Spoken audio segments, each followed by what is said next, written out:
कानून साज असम्बली का इजलास पीर की सुबह 10 बजे शुरू होकर मंगल की सुबह 3 बजे तक जारी रहने पर बीआरएस के कारगुजार सदर व रुकनी असम्बली सिलसिला के तारक रामाराव ने स्पीकर असम्बली की इजाजत से पार्लिमानी उमूर के वजीर डी श्रीधर बाबू को अहम मशवरा दिया।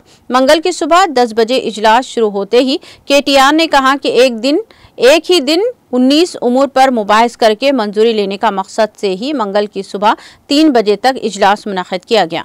हमें वज़ीर पार्लिमानी उमूर की तवील तकरीर ना करने की तजवीज़ मंजूर है, लेकिन असम्बली में 57 नए अरकान असम्बली हैं, वो सब असम्बली में कुछ कहना चाहते हैं। एक दिन में 19 उमूर पर बहस करने के बजाय हम दिन में 2 या 3 उमूर पर बहस करना चाहते हैं।